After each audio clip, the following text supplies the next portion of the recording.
Bonjour messieurs. Donc je suis Georges Rouy de la société Bellara. Alors pour monsieur Delcroix, je vais vous faire passer par le chat qui est en bas à droite de votre écran le numéro de téléphone pour vous rappeler avec un numéro, enfin, avec le pont audio, ce qui va vous permettre en fait de d'écouter et d'interagir si vous le souhaitez, puisqu'on va faire un petit tour de table à un moment donné, ce qui va vous donner au moins la possibilité de l'audio et de la voix. Donc, je suis en train de vous taper sur la partie chat le numéro de téléphone à composer, parce que vous ne devez pas avoir un PC portable, peut-être avec un micro actif, puisque nous, on ne le voit pas.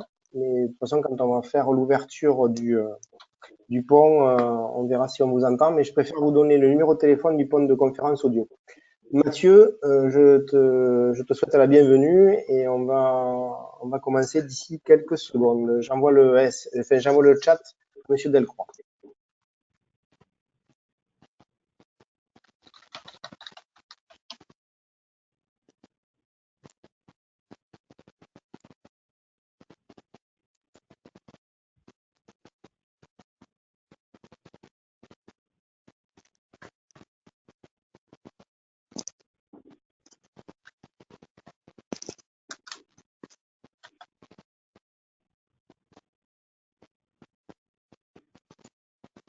Voilà, je l'ai fait partir par le chat. Comme ça, si Monsieur Delcroix veut se connecter avec un téléphone audio, vous composez le 0170, vous tapez le code réunion 716 875 667 suivi de dièse et vous pourrez suivre la réunion avec un téléphone à côté. Bonjour à tous les deux. Le but de ce webinaire, si vous le permettez, est de vous faire part des évolutions qui sont apparues sur la solution de l'éditeur IBM et donc de la plateforme Cognos qui vous sert toujours pour la partie BI ou élaboration budgétaire dans vos structures individuelles. Donc, au travers de cette présentation cet après-midi qui va se coller à peu près sur 2 heures de temps maxi, on va dérouler le petit agenda qui va s'afficher devant vous, qui d'une part va reprendre en compte une mini-introduction que je vais faire, un petit tour de table. Donc, de façon pragmatique, on va ouvrir les micros des uns et des autres quand je le ferai avec Sarah, pour permettre aux uns et aux autres de parler et surtout d'éviter d'avoir des micros allumés s'il y a des bruits périphériques pendant qu'on fera la présentation. Ensuite, je vais faire un tour de table des intervenants IBM ou de l'intervenant IBM, puisqu'aujourd'hui, on a une personne de chez IBM qui va nous dérouler ces deux présentations, démonstrations des plateformes. Au niveau sémantique, par rapport à tous ceux qui connaissent Cognos, deux produits, un qui s'appelait Cognos BI et qui s'appelle maintenant Cognos Analytics, et un second produit qui s'appelait TM1 et qui maintenant s'appelle Planning Analytics. Donc, on va vous montrer et j'espère vous démontrer ce qui se cache derrière ces nouveaux produits.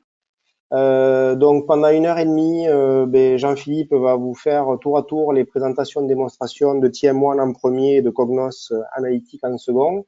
Et on prévoira une séance de questions-réponses en fin de présentation, en nous laissant à peu près 1/2 heure de battement pour pouvoir en parler librement. Donc, je vais vous proposer tour à tour de nous présenter vos sociétés et vous-même, messieurs. Donc, je vais commencer par Monsieur Delcroix. Donc, comme ça va nous permettre de voir tout de suite si la partie audio fonctionne. Donc, Sarah, est-ce que tu peux ouvrir la partie audio de Monsieur Delcroix pour qu'il se présente à nous et qu'il nous présente rapidement EDD? Alors, malheureusement, je ne peux pas. Apparemment, il n'a pas de connexion audio, donc je ne peux pas ouvrir le micro. Je ne sais pas s'il a réussi à se connecter et on peut échanger par chat s'il veut un peu d'aide. Très bien. Bon, mais on va dans ce cas-là ouvrir le micro de Mathieu qui lui est connecté et on va peut-être laisser le temps comme ça, Monsieur Delcroix, de nous rejoindre sur la partie audio. Et si il n'a pas la possibilité, on verra après. Mathieu, bonjour. Oui, bonjour Georges. Alors, vous m'entendez? Très très bien. Est-ce que tu peux nous parler rapidement de C'est moi et de ce que tu fais chez C'est moi et voilà. Alors, donc c'est moi, on est un fabricant de chocolat installé dans le sud de la France, à Perpignan. Le siège social est à Perpignan. On a une dizaine de sites de production en France et puis on a des sites de production dans divers pays comme l'Espagne, la Pologne, le Pays de Galles. Et puis on a des représentations commerciales en Asie et aux États-Unis.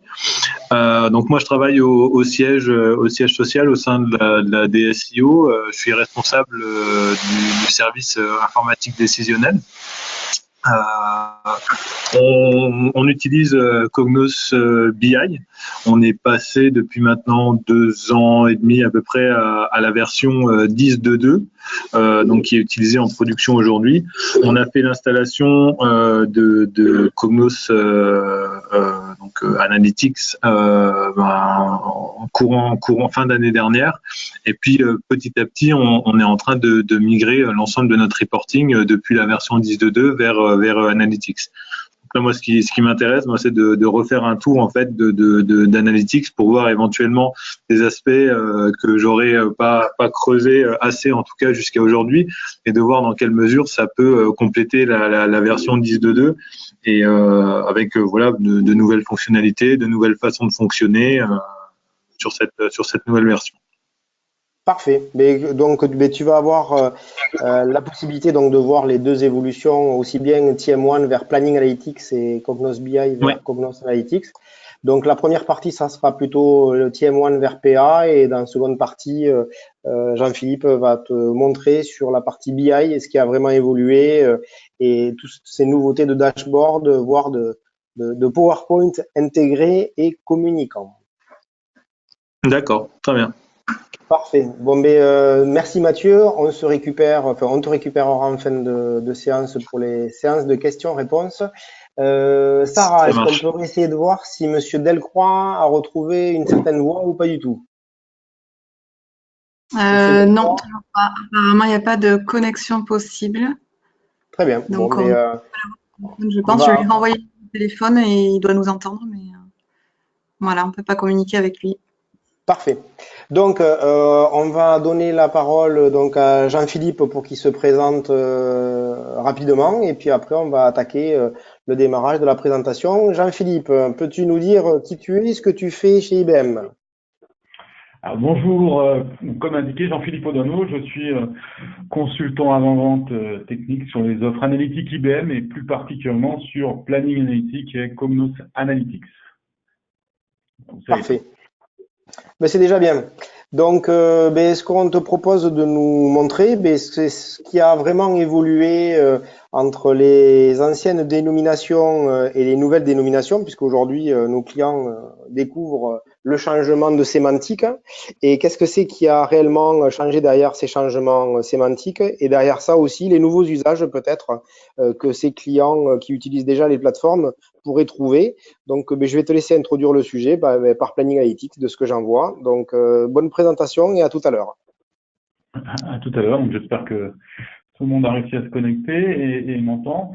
Donc, on va démarrer sur la partie IBM Planning Analytics, mais c'est vrai que, comme tu le dis, Planning Analytics et Cognos Analytics ont été un peu dans la même démarche. Hein. L'idée de la solution Planning Analytics, ça a été vraiment en fait de se repositionner sur ce marché, repositionner à la fois TM1, puisque Planning Analytics c'est bien entendu c'est TM1, hein, voilà.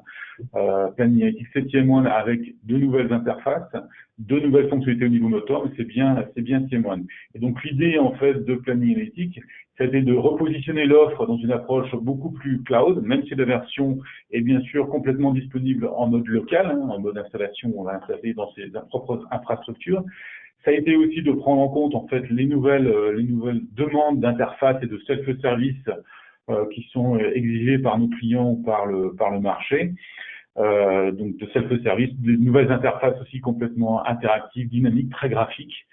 Et c'est tout cela qu'on souhaite offrir avec Planning Analytics, à la fois l'aspect cloud qui est un élément très important, et cet aspect self-service, nouvelle interface, exploration de la donnée, interface moderne et interactive. Donc c'est vraiment cet objectif, tout en continuant bien sûr à s'appuyer sur le moteur TM1, donc on reste vraiment en fait sur le moteur tel que vous le connaissez aujourd'hui, avec bien sûr des évolutions, hein, ça va de soi, mais c'est bien de TM1 quand on parle de planning analytique, c'est bien de TM1 qu'il s'agit, avec des nouvelles interfaces qu'on va voir par la suite. Donc une solution qui est disponible à la fois en mode cloud, donc dans les data centers, dans les centres IBM, hein, donc voilà, une logique complète en fait à la fois sur l'hébergement et la mise à disposition, ou en local chez vous, bien entendu, si vous le souhaitez.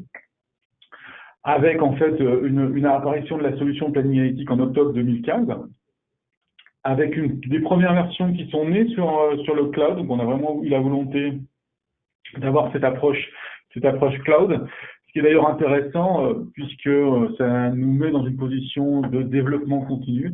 Hein, les solutions cloud nécessitent en fait d'avoir des approches très très dynamiques en fait et très nombreuses, on va dire en quelque sorte, d'évolutions importantes. Et donc c'est vrai qu'on a des nouvelles versions, des nouvelles fonctionnalités qui sont mises à disposition très régulièrement sur cette solution, avec une solution qui depuis décembre 2016 est disponible en mode local. Et donc on a aujourd'hui en fait une cohabitation. On a à la fois la version cloud de planning analytique, et à chaque nouvelle fonctionnalité disponible qui sort d'abord dans le mode cloud, on va trouver ensuite la solution disponible en mode local, une dizaine de jours en général après la mise à disposition dans le cloud. Donc on a vraiment deux solutions qui, hormis ce décalage d'une dizaine de jours, sont complètement identiques. Ça, c'est un point qui est très important. C'est vraiment la même solution en cloud et on-premise. Ça, c'est vraiment très, très, très important. Alors, l'offre planning analytique, c'est le moteur TM1, hein, le moteur TM1, disponible dans l'offre classique où on parle aussi de l'offre express, hein, mais c'est la même chose. C'est vraiment le moteur TM1 classique avec tant de nouvelles fonctionnalités. Et c'est surtout planning analytique, deux interfaces. La première qui est Planning Analytic Workspace, qui est vraiment l'interface, une nouvelle interface qui rassemble, qui vient supplanter en fait les anciennes interfaces, TM1 Web, etc. Donc l'objectif est vraiment de fournir à la fois des tableaux de bord, des interfaces très interactives. Alors je parle de tableaux de bord, mais ça peut être des tableaux de bord de restitution ou des interfaces de saisie et de simulation. Et là, on va y retrouver l'ensemble des fonctionnalités que vous connaissiez précédemment. C'est aussi des visuels beaucoup plus modernes, et c'est aussi bien sûr toute cette notion de self-service où les utilisateurs ont vraiment la capacité soit de consommer une application prédéfinie, soit de venir faire eux-mêmes très facilement pour des besoins ponctuels éventuellement d'exploration de données, ou pourquoi pas même créer eux-mêmes les applications visuelles pour les mettre à disposition des utilisateurs. Donc, tout d'abord Workspace, donc vraiment un environnement web moderne, interactif, visuel, en mode self-service pour l'ensemble des utilisateurs, de l'administration, de la modélisation jusqu'à l'utilisateur qui consomme ou qui saisit ou qui contribue, qui participe au processus de contribution. Et c'est aussi une nouvelle interface Excel qu'on appelle Planning Analytic for Excel, qui vient en quelque sorte remplacer les anciennes interfaces Perspective, par exemple, ou Café, parce qu'il y a eu un moment où Café a été utilisé, qui était une interface qui venait de la BI, qui veut dire Cognos Analysis for Excel, qui est l'acronyme de Cognos Analysis for Excel, donc qui a eu un usage assez court. Planning Analytics for Excel, pour la plupart de nos clients, vient remplacer en fait l'interface Perspective, et on va retrouver, et vous le verrez, l'ensemble des fonctionnalités de Perspective dans Planning Analytics for Excel, avec une interface plus moderne, mais dans laquelle vous allez vite vous y retrouver. On retrouve toutes les capacités, en fait, encore une fois, d'exploration, les notions d'Active Report, de rapports personnalisés avec l'utilisation des fonctions, des capacités de simulation, de répartition, de spreading, etc. Donc là, voilà, c'est vraiment, avec l'avantage de cette interface, c'est qu'elle est plus facilement déployable, puisque c'est vrai qu'auparavant, l'interface Perspective avait un petit défaut, elle était en mode en fait TCP/IP entre le client et le serveur, ce qui oblige à avoir des débits réseau importants. Aujourd'hui, Planning Analytics for Excel communique avec le serveur en mode HTTP, donc avec des flux réseau beaucoup plus légers, et donc ce qui autorise en fait, ce qui facilite le déploiement de Planning Analytics for Excel auprès de l'ensemble de vos utilisateurs, particulièrement s'ils sont sur des espaces avec des réseaux moins importants. On va aussi trouver des nouveautés sur la partie moteur, TM1, notamment avec des nouveautés très importantes, la notion d'attribut, de hiérarchie et la notion de hiérarchie tout court, hein, d'ailleurs. La notion de hiérarchie, c'était une notion qui n'existait pas vraiment dans TM1, hein, on était plutôt sur une organisation de membres dans une dimension qui pouvait simuler différentes hiérarchies, différents chemins pour organiser et regrouper les données. Aujourd'hui, on a vraiment en fait un objet hiérarchie, donc on peut créer autant de hiérarchies, et chaque hiérarchie va permettre d'organiser les niveaux fins de la dimension, par exemple l'ensemble de ces produits, avec des regroupements qui peuvent être complètement différents et complètement autonomes entre chaque hiérarchie. Et on peut très facilement, à la volée, créer sa propre hiérarchie avec ses propres attributs d'ailleurs, hein, et ses propres alias par exemple, ses propres attributs de manière générale. Ça c'est le premier point. Le deuxième point encore plus important, c'est la notion d'attributs de hiérarchie. Auparavant, on pouvait bien sûr gérer les attributs sur les membres, hein, la couleur d'un produit par exemple, son packaging, etc. Mais on pouvait plus difficilement le manipuler. On se servait surtout des attributs éventuellement pour filtrer les membres ou pour les utiliser comme en basant les calculs sur ces attributs, hein, par exemple. Aujourd'hui, par exemple, si vous avez des produits avec des couleurs, des packaging, etc., vous pouvez très bien dire en 2 clics de souris, je vais prendre ces attributs, je vais en créer des hiérarchies.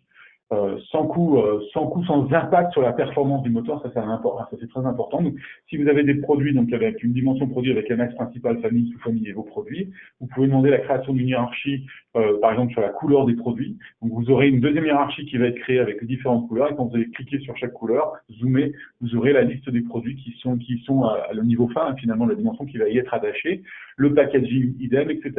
Et l'intérêt, c'est aussi de pouvoir, que ce soit en mode lecture ou en mode saisie simulation, hein, les deux, en mode exploration ou en mode saisie, vous allez pouvoir croiser par exemple, mon packaging par mes couleurs pour pouvoir soit explorer, soit faire de la saisie et bien sûr les croiser avec les autres dimensions en fait de l'application. Donc ça apporte vraiment finalement une possibilité plus large en termes de modélisation. Ça peut vous permettre aussi finalement d'avoir des modèles plus efficaces parce que c'est vrai que si on voulait exploiter les attributs, c'est un peu plus compliqué. Donc peut-être que ça peut vous apporter, peut-être et certainement même, des manières d'optimiser en fait vos modèles en fait planning analytique. Voilà. Après, il y a d'autres optimisations qui ont été faites sur le moteur T-Mon qui sont plus des optimisations de performance. Voilà, multithreading, mais je vais passer rapidement. Sur la partie, un peu la roadmap finalement de planning analytique, l'idée c'est vraiment de simplifier. Donc on est vraiment aujourd'hui sur la route de l'homogénéisation des différentes interfaces.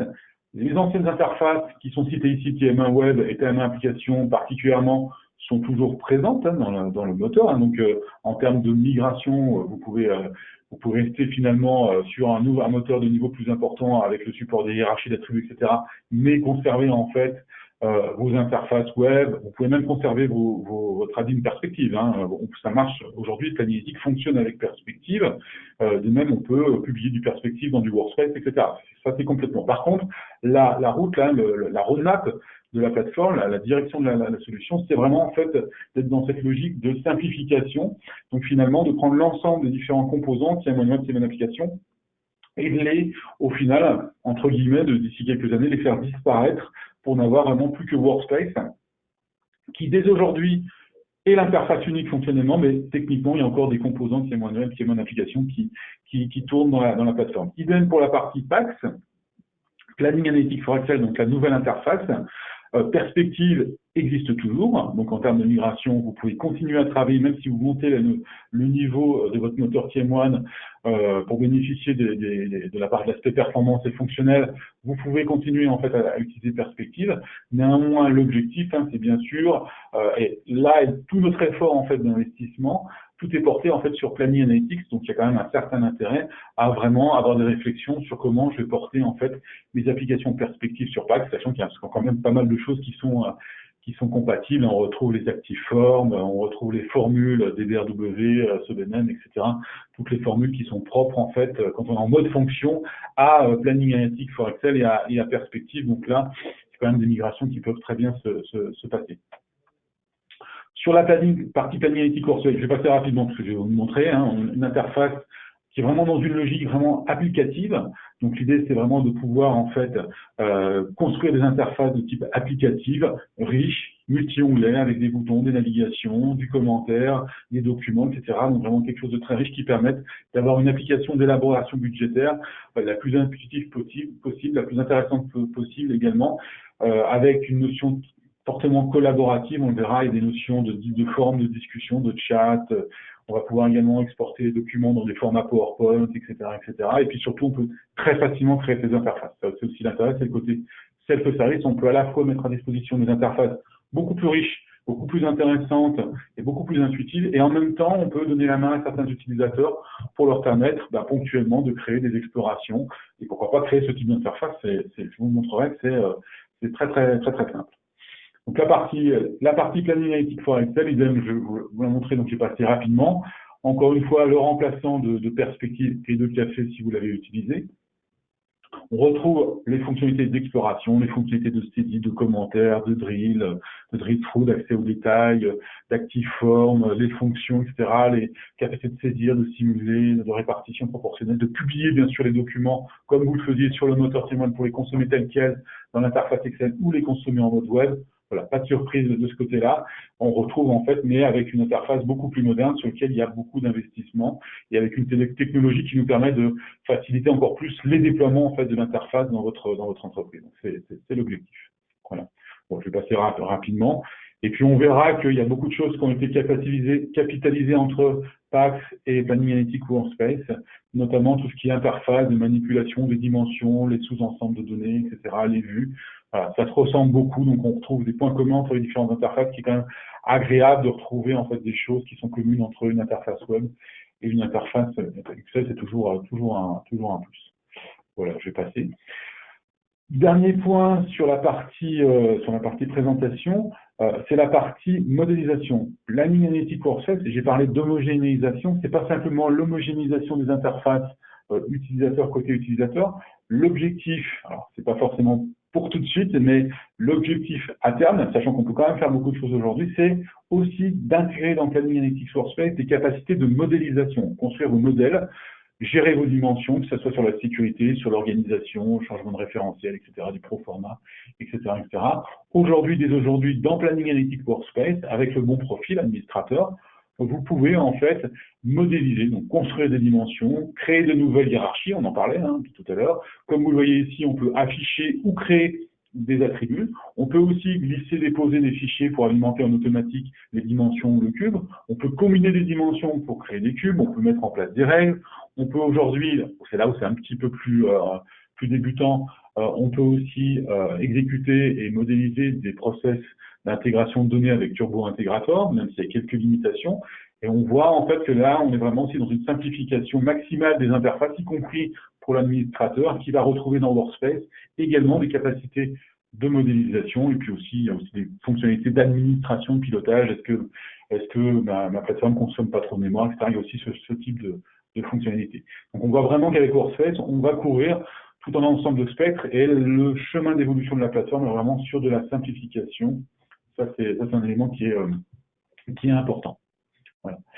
Je vous propose maintenant de passer sur une vision plus démonstration de la plateforme. Voilà.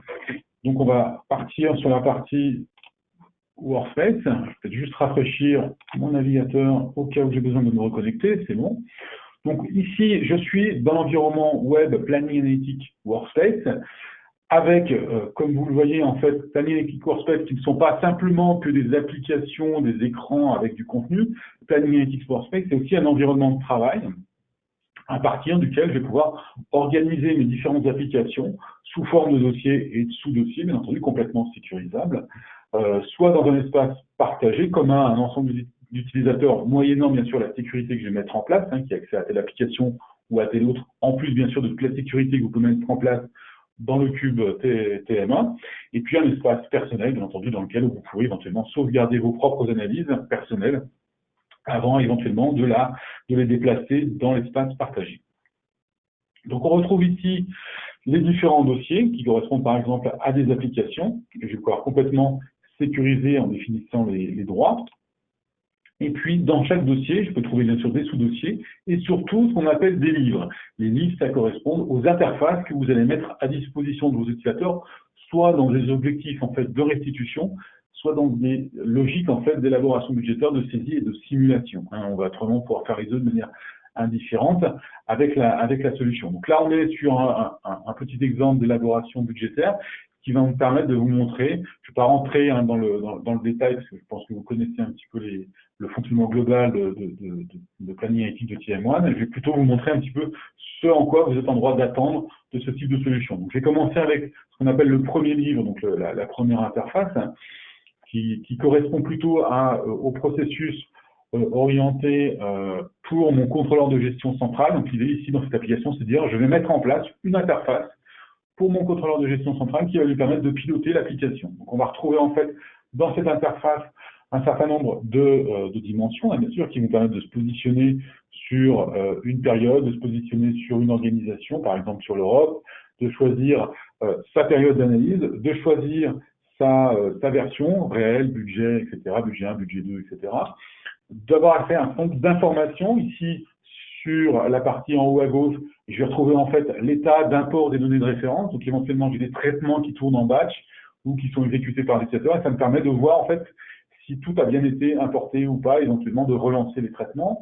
En dessous, je vois l'état de participation de mes différents utilisateurs dans mon workflow budgétaire, qui a commencé, qui n'a pas commencé, peut-être qu'il faut que je relance des personnes, etc.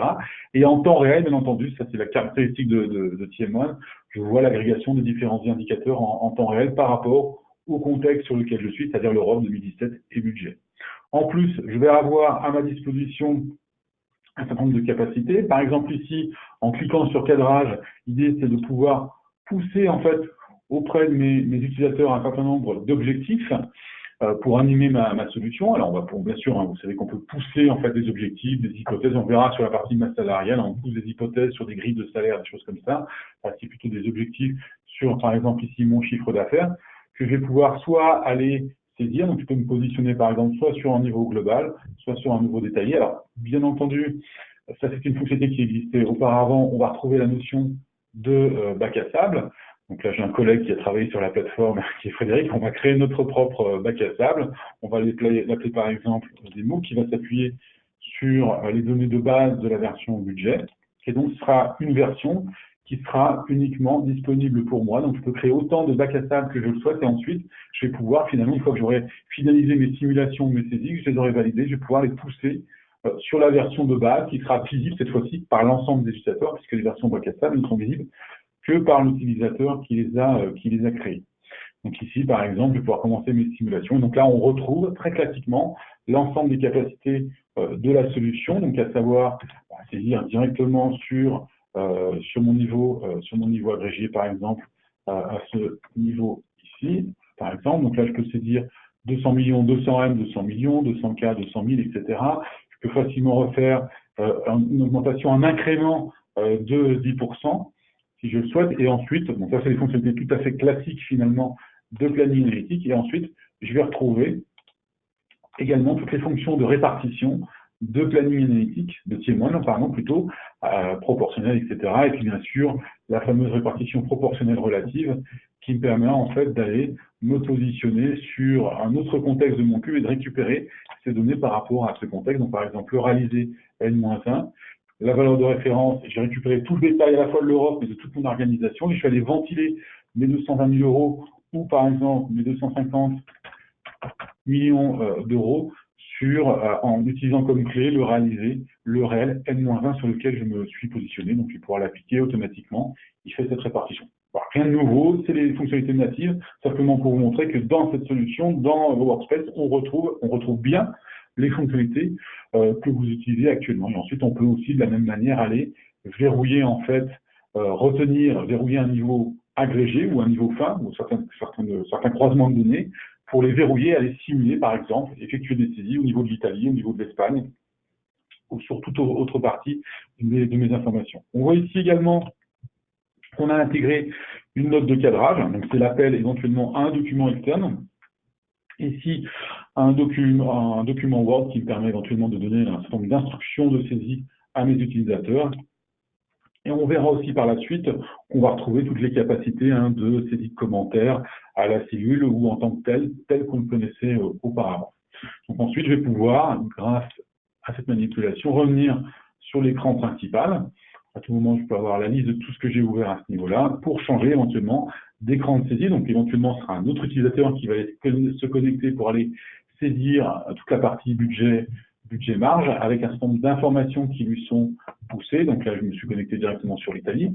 Ici, ce que vous voyez, c'est typiquement un écran Excel qui a été publié très classiquement sur le serveur et qui est donc consommable. Comme il était auparavant en mode web, il est consommable en mode workspace, qu'il ait été créé dans Perspective ou qu'il ait été créé dans Planning Analytics for Excel, la nouvelle interface. Et ensuite, ici, je retrouve bien sûr capacité. Alors, je vais mettre sur ma version, par exemple. On trouve ici, bien sûr, la capacité à pouvoir faire des saisies. Par exemple, je vais travailler sur la saisonnalité de mes mois. Je vais éventuellement passer à niveau 2 ici. Là, on trouve les fonctionnalités très classiques de Planning Analytics. Et puis, je vais aller prendre mon réalisé -2. Donc là, je vais le saisir directement. Je pourrais copier-coller, bien entendu. Et là, je viens saisir le montant qui va se répartir au prorata du poids que j'ai sélectionné, etc. Voilà, on retrouve globalement l'ensemble des fonctionnalités. On retrouve bien mixé dans la même interface à la fois des composants qui sont natifs à Planning Analytics avec des documents Excel et qui sont les deux sont complètement synchronisés, hein, puisque si je change en fait mon point de vue, je me mets directement sur l'Europe du Sud, à la fois la feuille Excel qui a été créée dans Perspective ou dans Planning Analytics for Excel est mise à jour et également l'ensemble en fait des informations qui s'y trouvent. Et on retrouve ensuite, comme précédemment, l'aspect multi-onglet de Workspace, où je vais pouvoir, bien sûr, mettre à disposition un certain nombre de capacités. Ici, par exemple, capacité à créer à la volée, à venir enrichir mon référentiel produit. Je peux venir créer un nouveau produit, éventuellement en l'alimentant de données qui sont issues d'un autre produit que je juge comparable, en tout cas sur sa saisonnalité, en saisissant un montant annuel. Donc ça, c'est des fonctionnalités qui sont somme toute classiques. Etc., etc. Donc là, on retrouve véritablement à la fois une interface moderne, graphique, dans Planning Analytics, avec Planning Analytics Workspace, et en même temps, on retrouve l'ensemble des fonctionnalités finalement que vous connaissiez avec TM1, avec TM1 Web ou avec Perspective, hein, bien entendu. Sachant qu'également, vous allez trouver autour de ces interfaces tout un ensemble de capacités collaboratives, hein, puisque vous allez pouvoir en fait avoir des capacités de discussion. Donc, on va pouvoir, en fait, comme ça, rajouter des discussions, alors qui ne sont pas liées forcément aux données, au contexte, hein, dans cette technique, cette fonctionnalité de discussion, qui sont plutôt liées, en fait, au livre, hein, à l'écran que vous voyez ici de manière générale. Et donc, plusieurs utilisateurs vont pouvoir, par exemple, échanger un certain nombre de commentaires, poster des commentaires, soit pour échanger, donner des directives, etc. Entre utilisateurs, là, je peux toujours connecter un administrateur, mais avec des utilisateurs finaux qui ont besoin des contrôleurs, l'équipe de contrôle de gestion qui a besoin de dialoguer entre elles, hein, ça va se voir. Donc ici, sur la partie saisie budgétaire, et on retrouve un autre exemple sur la partie frais généraux. Hop. Voilà. Où là, on retrouve en fait la sélection du contexte, tout simplement. Alors, sachant que je peux aussi avoir des systèmes de boutons qui me permettent de basculer d'un livre à l'autre en passant le contexte, hein, ça c'est complètement possible. Donc, on pourrait vraiment rendre la navigation entre les différents écrans très intuitive. Ici, on retrouve, encore plus intuitive en tout cas, ici on retrouve des vidéos, des logos, etc. Toute la partie workflow, bien sûr, hein, qui permet de verrouiller, de prendre la main sur par exemple, un élément de l'organisation, sur l'Italie par exemple, pour être amené à saisir son budget, et ensuite le soumettre. Ici, on a voulu aussi illustrer un certain nombre de tâches qu'on va pousser, des sous-tâches qu'on va pousser en fait l'utilisateur avec des deadlines et avec tout un ensemble de commentaires poussés. Donc ça, la partie d'échéance, c'est bien sûr à la main de l'administrateur fonctionnel de la solution, et la date d'achèvement, l'utilisateur pourra la saisir avec ses commentaires, hein, qu'on va pouvoir saisir directement à ce niveau-là, assez classiquement. Et ensuite, je vais pouvoir démarrer ma saisie directement. Donc, première étape, j'ai une vision consolidée de l'ensemble en fait de mes frais généraux, toujours sur le contexte sur lequel je suis, avec capacité de les analyser avant de démarrer.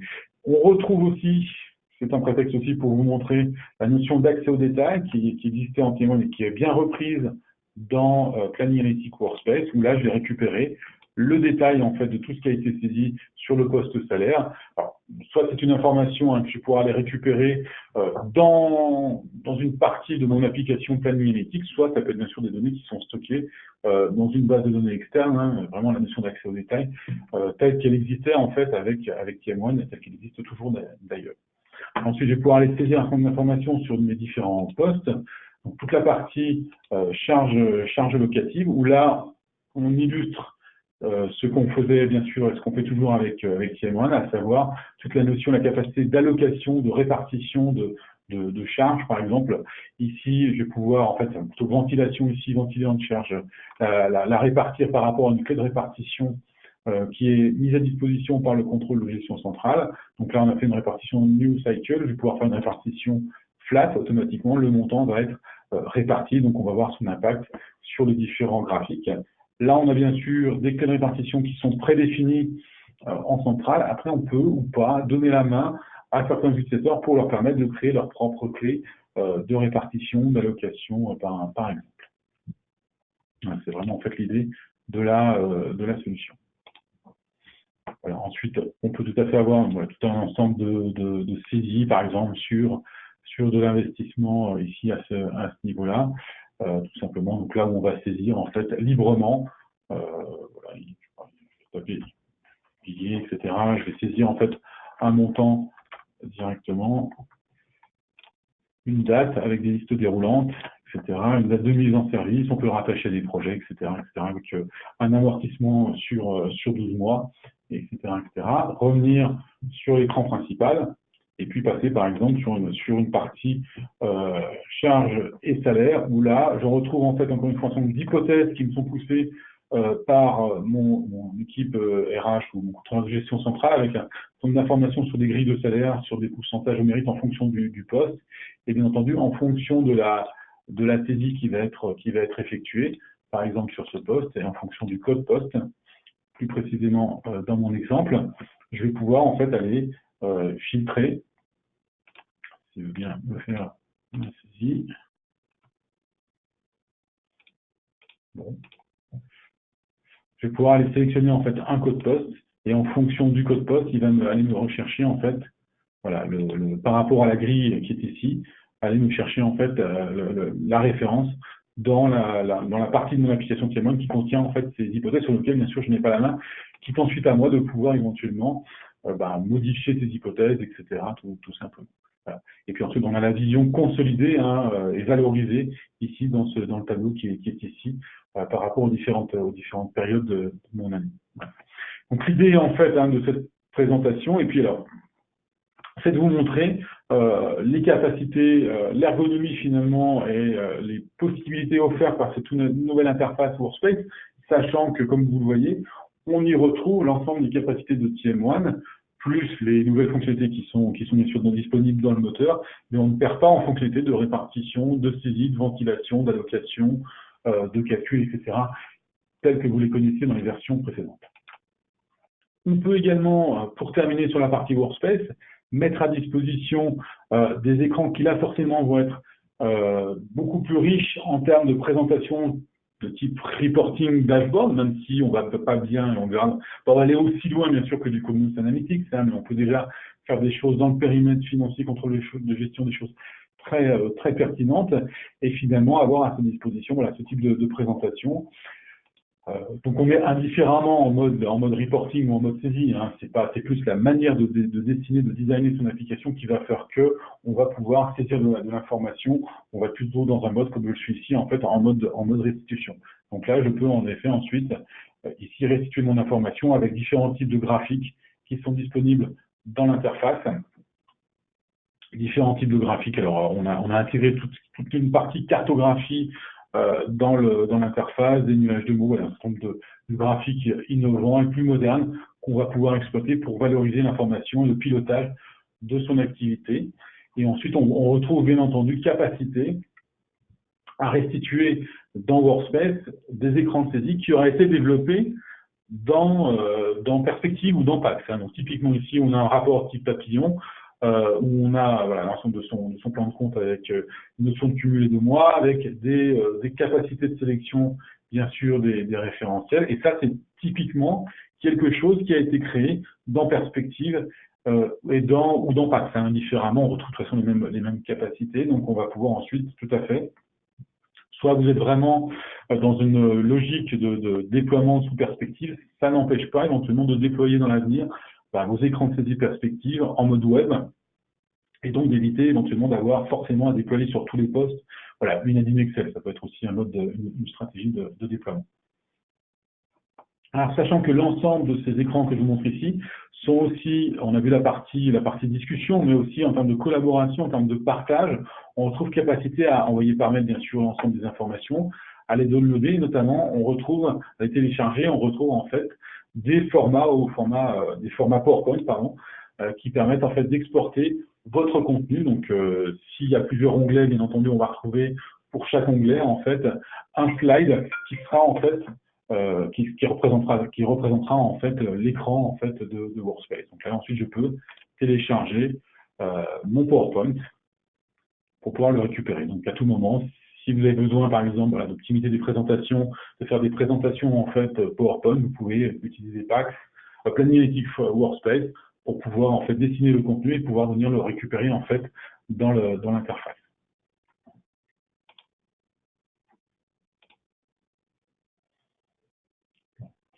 Et à ce niveau-là, vous pouvez bien sûr, alors je suis passé un petit peu rapidement, mais vous pouvez aussi exporter à tout moment vos résultats. Donc, je peux tout à fait exporter mon tableau, mon graphique au format Excel directement. Donc là, éventuellement, je peux faire des découpages, des tranches, en demandant à avoir le fichier Excel découpé en fonction de l'ensemble des organisations. Donc, j'aurai plusieurs onglets dans mon interface Excel. Voilà. Et donc là, je retrouve en fait l'export que je viens de faire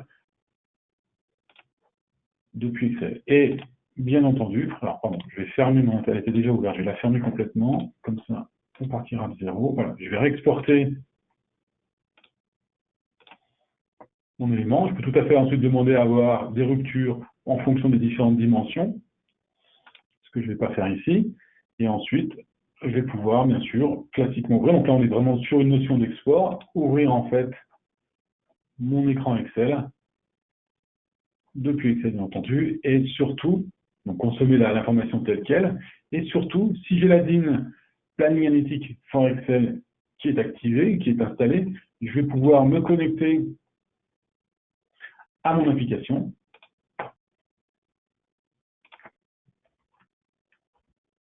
pour pouvoir tout simplement rafraîchir et rendre interactif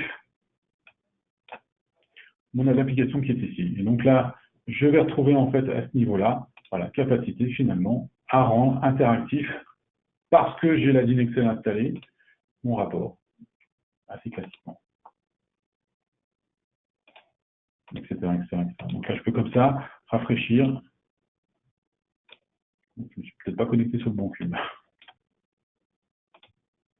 Hop. Je vais me déconnecter.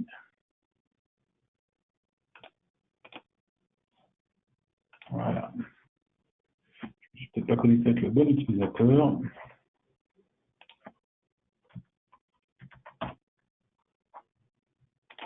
Pas le mot de passe. Je vais y arriver.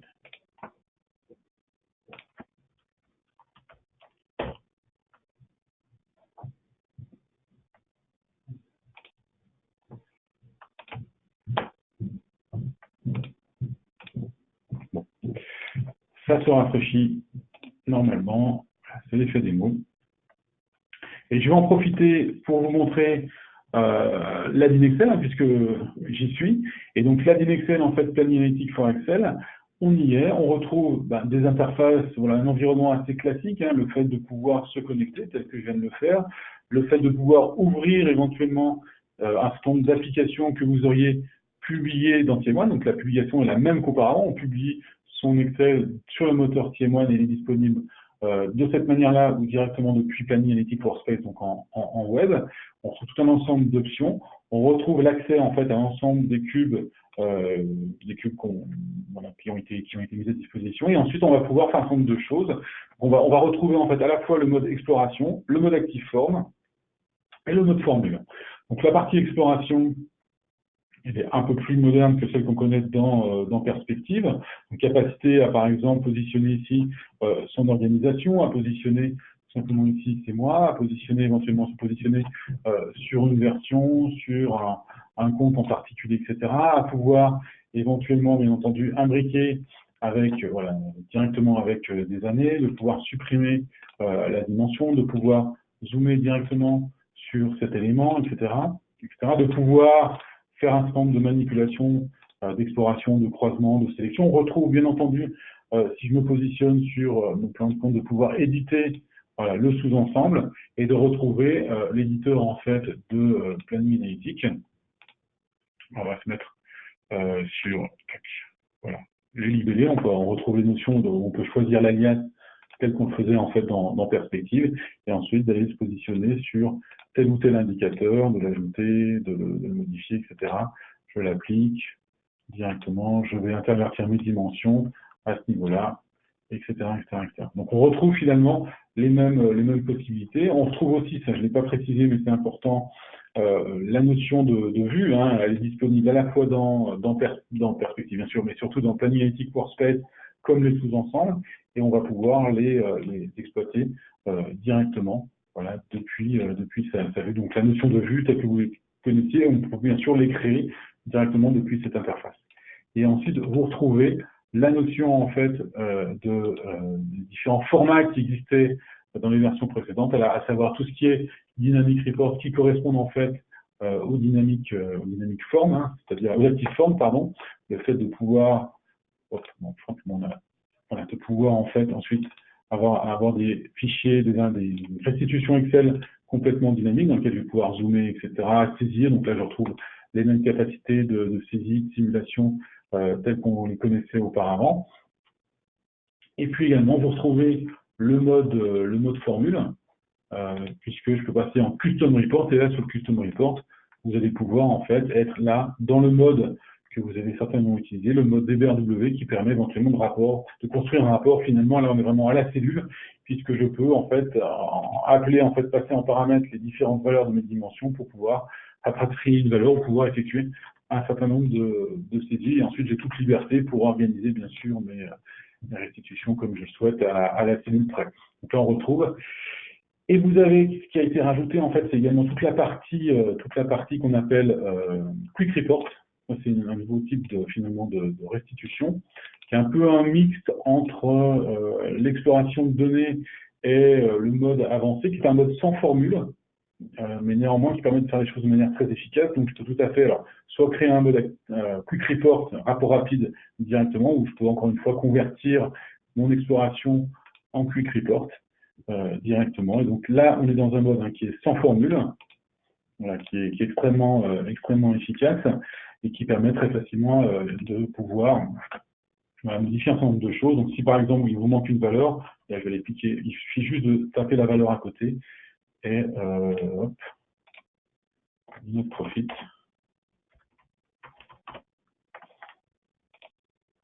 Voilà, hop, il vous rafraîchit. On peut avoir le rafraîchissement automatique. Hein. Pour ça, normalement, on peut aussi taper, ça se rafraîchit automatiquement.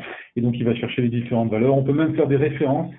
On peut très bien dire ici, par exemple, cet indicateur-ci, je vais faire un égal et je vais aller le mettre en référence de cette valeur-là, etc. On peut faire des copier-coller massifs directement sur l'écran. Voilà. Donc, ça apporte une certaine productivité, on va dire, une certaine efficacité. Cette notion de Quick Report, même si ils sont à la fois simples et à la fois efficaces, on va dire, dans leur usage. Voilà. Ça, c'était une petite aparté sur, et bien sûr, hein, une fois que j'ai créé mes rapports, etc., mes écrans de saisie, je peux les publier en mode web directement. Alors, je n'ai pas les droits suffisants, mais je peux les déployer, les publier directement en fait sur l'interface. Voilà. Petite parenthèse sur l'interface Excel. Pour revenir et pour terminer sur la partie Workspace, je vais pouvoir également vous montrer comment on crée de la même manière ces interfaces Planning Analytics Workspace. Et vous allez voir, c'est extrêmement simple. Vous allez pouvoir, comme ça, créer un nouveau livre en cliquant sur Nouveau, choisir Livre. On peut avoir des modèles d'habillage différents. Et à partir de là, vous allez vous connecter sur votre application. Et dans votre application, allez chercher, encore une fois, soit des vues prédéfinies, soit éventuellement créer partir de zéro. Là, on peut plutôt partir d'une vue prédéfinie que je vais positionner sur ma feuille, tout simplement. Je peux ensuite, alors ça illustre le fait aussi qu'on peut être dans un mode très exploratoire, un petit peu comme dans Excel, mais en mode web, où je vais pouvoir manipuler mes dimensions, mettre mon organisation éventuellement en ligne, aller récupérer en fait mes sous-ensembles tels que je les aurais créés, par exemple sur mes différentes régions. Donc ça c'est des sous-ensembles, donc des sous-ensembles de valeurs qui sont déjà prédéfinies et que je peux venir créer, hein, donc je peux éditer bien sûr la dimension et puis venir ensuite choisir moi-même mes propres valeurs. Donc, par exemple, à ce niveau-là, etc. On retrouve tout l'éditeur de dimensions, choisir le libellé d'affichage, etc. On a également des fonctionnalités de recherche très pratiques sur le nom, sur l'alias, sur l'attribut, recherches qui peuvent être complètement dynamiques. On retrouve la liste prédéfinie de vos éléments et ensuite on peut bien sûr l'appliquer directement ici. On peut par exemple très facilement intervertir lignes, colonnes, mes différentes années, effectuer un certain nombre de calculs. Clic droit, je sélectionne et je vais créer un calcul entre les différentes valeurs. Par exemple, ici, je vais l'appeler variance. Je vais l'appliquer à ce niveau-là. Je vais pouvoir ensuite très facilement faire un clic droit, une mise en forme conditionnelle. Voilà, par rapport à ma variance, par rapport à une valeur, par exemple, tout ce qui est inférieur à 0, je vais le mettre en évidence, soit par rapport ou des formats de cellules, des formats de texte, ou alors, éventuellement, pour cette valeur, je vais la mettre en rouge. Donc là, l'ensemble de mes informations sont en rouge directement là. Donc, je peux très facilement, en fait, être dans ce mode explorateur où je viens, en fait, finalement, glisser mes dimensions, les imbriquer, pourquoi pas ici, voilà, mes différents mois, les imbriquer avec cet élément-là, etc. Donc, je suis plus dans un mode exploratoire. Et ensuite, pour créer le type d'écran que vous avez vu précédemment, je vais pouvoir, en fait, très simplement venir, par exemple, je vais plutôt afficher mes indicateurs en ligne. Je vais agrandir ma fenêtre ici, tout simplement. Et je vais venir sortir ma dimension organisation, ma version budget, comme tout à l'heure. Éventuellement, tout ça, je vais le positionner de cette manière. Je vais ensuite cliquer ici pour pouvoir masquer la dimension. Je vais cliquer les valeurs. Je vais simplement que l'utilisateur passe par ce que je lui ai mis à disposition. Cet élément-là, je vais le dupliquer. Je vais le mettre à côté. Et je vais éventuellement venir le convertir très simplement sous forme graphique. Éventuellement, je vais me positionner sur, je prends par exemple ma marge brute. Je vais conserver uniquement cet indicateur. Je vais agrandir un peu ici. Là, la variance, je vais la masquer. Et je vais venir en fait convertir cet élément sous forme de graphique. Donc là, vous avez un certain nombre de graphiques qui s'affichent, alors qui ne sont pas exhaustifs, hein, qui sont vraiment en fonction du type de données que vous affichez. Donc il y a plus de graphiques en fait que ceux qui sont affichés. Et je vais par exemple pouvoir avoir une répartition là, de mes différents indicateurs à ce niveau-là. Voilà. Et ensuite, on retrouve voilà, toute la notion en fait d'habillage, puisque vous pouvez ensuite venir positionner à la fois vos dimensions, venir positionner du texte pour éventuellement donner un titre en fait, dashboard, etc., etc. Donc là, bien entendu, les données de source à lecture sont saisies en fonction des droits. Vous pouvez venir afficher des logos, des liens, etc., etc. Voilà, donc le principe finalement, et une fois bien sûr que vous avez créé en fait cet élément, vous pouvez venir le sauvegarder pour le partager avec l'ensemble de vos utilisateurs. Donc le sauvegarder sur l'environnement partagé de Planning Analytics Workspace, dans le dossier, par exemple, Smartco français sur lequel on travaille. Voilà, tout simplement. Alors là, l'idée, voilà, en quelques clics de souris, la manière dont un utilisateur ou un administrateur ou un utilisateur avancé va pouvoir soit explorer en mode self-service la donnée, donc je glisse simplement une vue, ou je crée ma vue à la volée, je croise mes dimensions, je fais mes calculs, je filtre, je change les valeurs, etc. Je fais de la mise en forme conditionnelle. J'exporte bien sûr à tout moment le résultat, hein, puisque je peux aussi à tout moment exporter mon résultat au format Excel si nécessaire. Et puis, je peux enrichir de graphiques, etc., d'instructions, de commentaires, de textes, tout simplement. Voilà. Juste pour terminer, une fonctionnalité qui est aussi très intéressante, c'est toute la fonctionnalité de ce qu'on appelle de Snap, pardon, qui est juste à côté, et qui permet en fait, par exemple, de faire un certain nombre de fonctionnalités, mais notamment, par exemple, ici, de dire, voilà, là, j'aimerais sélectionner, par exemple, la France. Et bien, au lieu d'aller dans la dimension, je vais taper France. Et automatiquement, en fait, l'outil va venir filtrer. Hop. Bah alors. Bon, ça lui fait... Oui, c'est ça. Ah oui, pardon. Un élément aussi que je n'ai pas illustré, c'est pour ça que tout ne change pas. Vous pouvez synchroniser les éléments les uns avec les autres. Donc, notamment, vous pouvez demander en fait à ce que cet élément-là écoute cet élément-là, écoute cet élément-là. C'est-à-dire que quand je vais sélectionner un élément ici, ça va filtrer sur l'organisation, et quand je vais filtrer ici, ça va filtrer de l'autre côté, enfin, dans tous les sens. Donc, il faut simplement appliquer une option qui s'appelle synchronisation et qui permet en effet de pouvoir synchroniser mes différents objets. Hop. Je suis toujours en mode édition.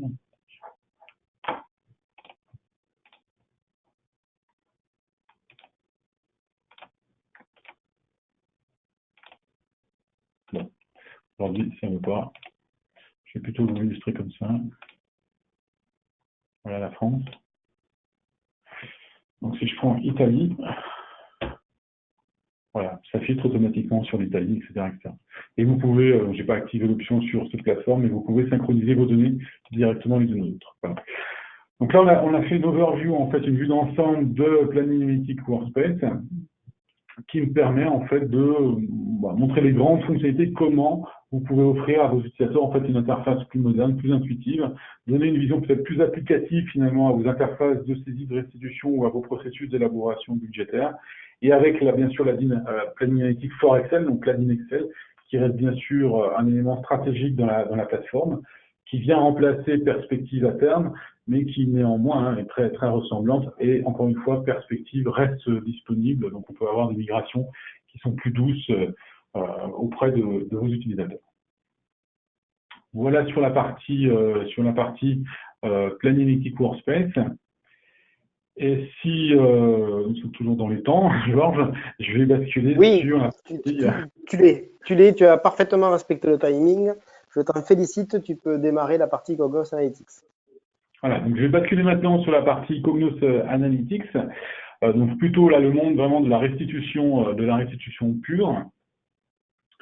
Cognos Analytics, ça vient en effet, comme ça a été souligné, de Cognos BI.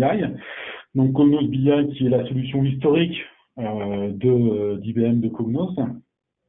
Donc qui était plutôt historiquement positionné dans le monde de la restitution et de l'industrialisation des reporting, des rapports d'entreprise.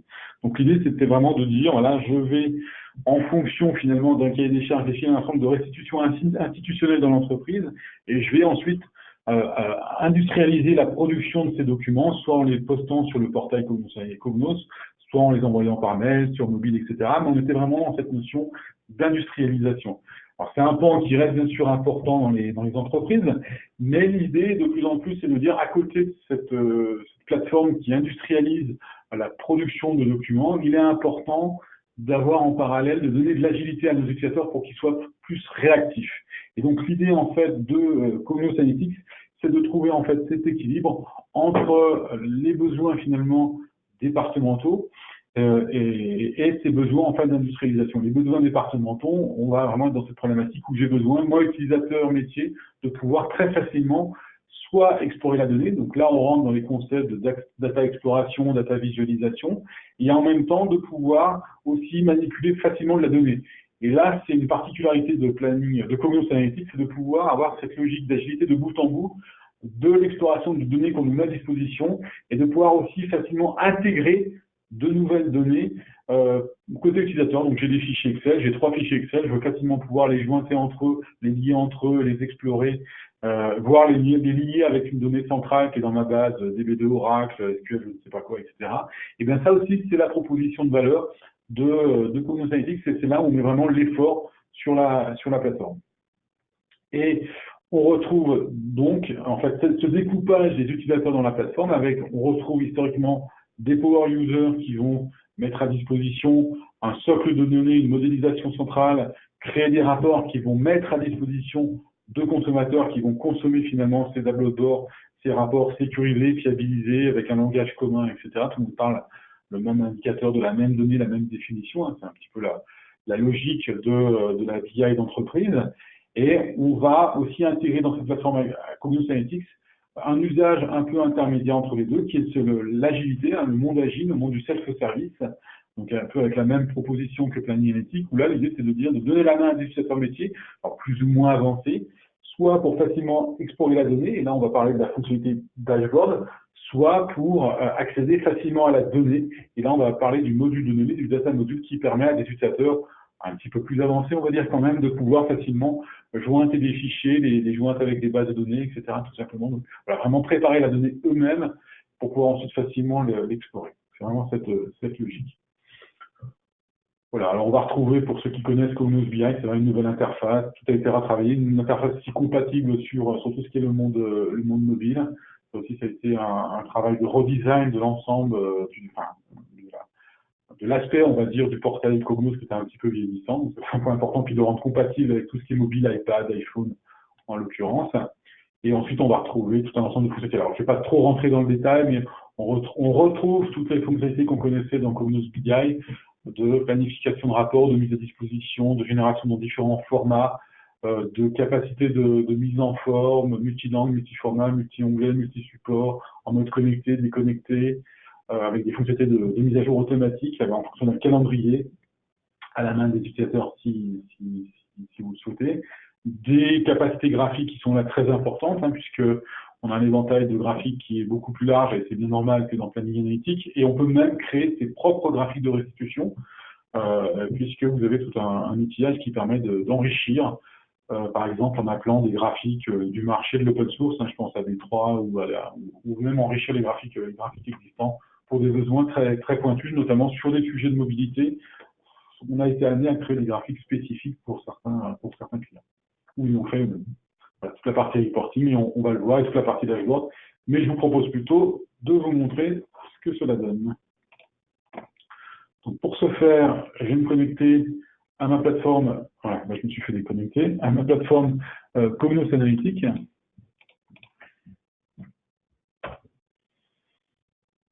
Voilà, donc je retrouve ici l'environnement utilisateur Cognos Analytics. Alors, sachant également que Cognos Analytics et Planning Analytics sont fortement intégrés, puisque vous avez aujourd'hui en fait une sécurité qui peut être complètement commune aux deux solutions. Donc, on peut avoir un même utilisateur qui, avec le même login, se connecte avec l'ensemble des solutions, sans avoir à se signer d'ailleurs, avec du SSO.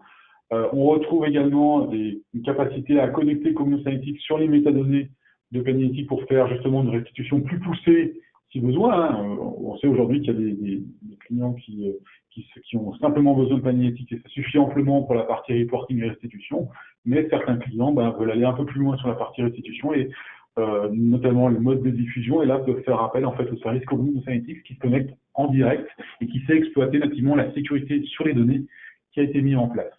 Voilà, petite parenthèse. On va retrouver ici en fait le portail Cognos Analytics avec différents menus, donc un espace personnel dans lequel l'utilisateur va pouvoir sauvegarder ses analyses, dans un espace commun dans lequel on va pouvoir venir organiser un petit peu comme dans Planning Analytics, ces différentes applications avec ces différents contenus, avec des systèmes de dossiers dans lesquels on va retrouver ces applications directement.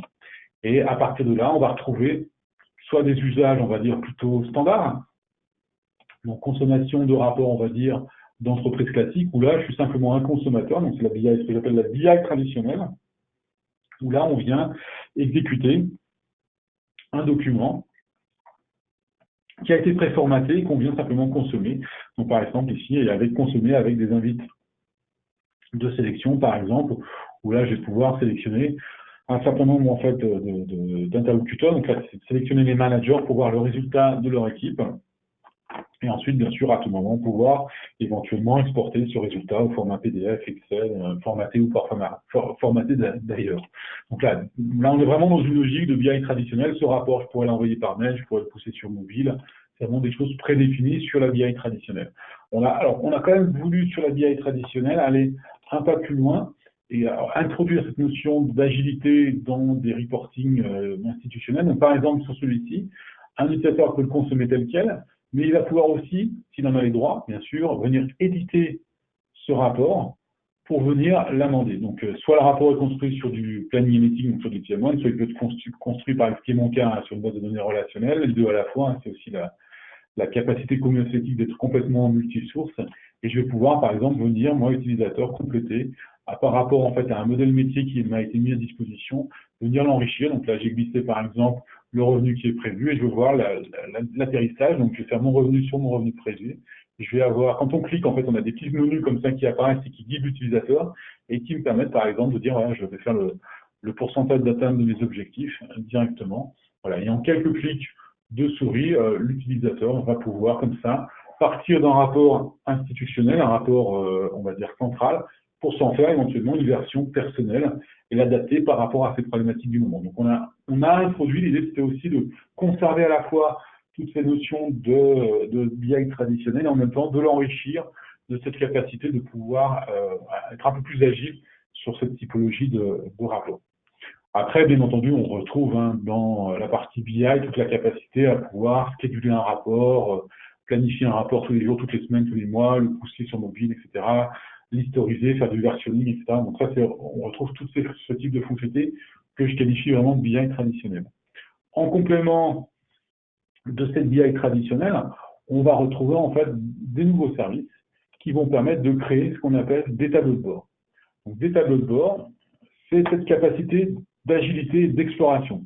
La fonctionnalité de tableau de bord porte pas très bien son nom parce que l'idée première, c'était surtout de permettre à un utilisateur de pouvoir explorer en fait facilement ces données, même si le résultat en effet est quand même au final un tableau de bord, mais c'est quand même de pouvoir facilement explorer sa donnée. Donc là, je choisis éventuellement des modèles de présentation.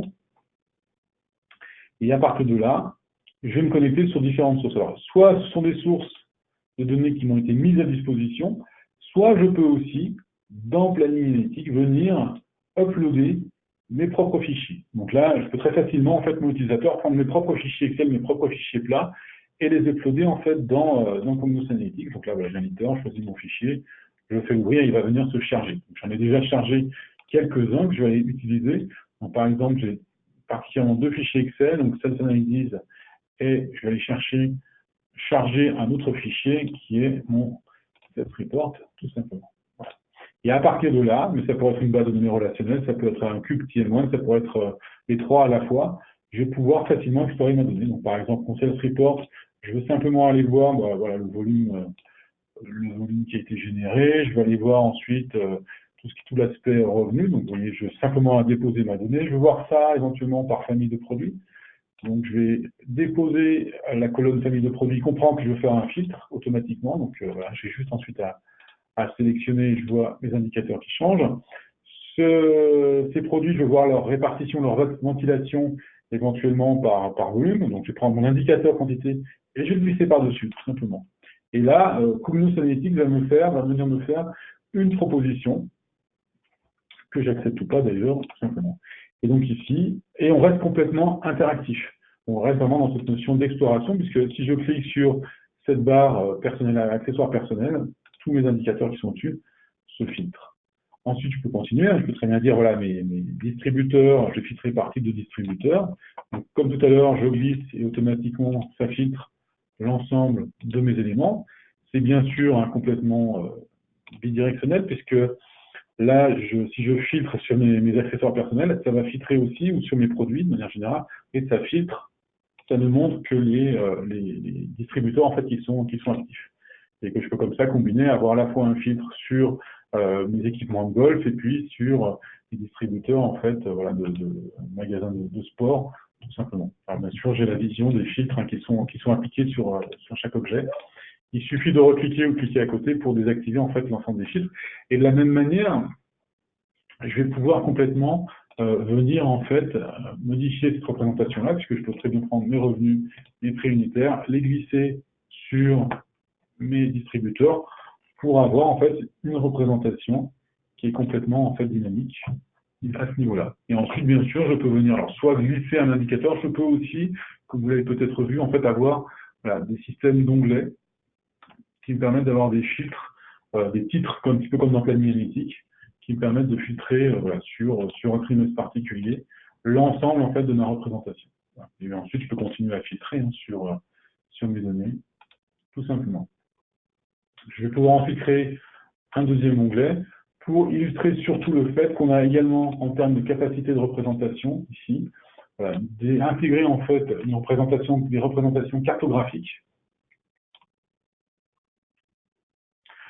Voilà, tout simplement, qui s'appuie en fait sur un vrai moteur de cartographie, parce qu'on s'appuie sur Mapbox, qui est un open source du marché sur lequel on avait déjà un partenariat sur d'autres technologies IBM, sur lequel qui nous permet d'avoir ce type de représentation, sachant qu'aujourd'hui, on va descendre jusqu'à la longitude et la latitude, donc on peut vraiment faire des représentations géographiques très, très fines, sans coût additionnel, hein, c'est intégré dans la licence. Hein. Donc vous l'avez. Et sachant que dans la toute dernière version qui est arrivée il y a quelques jours, vous pouvez même maintenant utiliser le studio de Mapbox pour créer vos propres cartes, avec vos propres découpages qui sont particuliers, si vous avez des départements particuliers en l'occurrence. Et puis bien sûr, cette cartographie, elle reste complètement dynamique, hein, puisque si je prends par exemple mes groupes de clients, je les positionne à ce niveau-là, je vais bien sûr pouvoir à la fois filtrer ma carte par rapport à ce que j'ai sélectionné, et réciproquement, si je clique sur l'Allemagne ou si je clique sur la France ou sur l'Espagne, je pourrais filtrer l'ensemble de ma représentation. Et ensuite, bien entendu, toute cette présentation, je vais pouvoir la sauvegarder. Et bon, finalement, en effet, ça devient un tableau de bord, un dashboard que je vais pouvoir partager avec l'ensemble de mes utilisateurs, bien entendu. Voilà.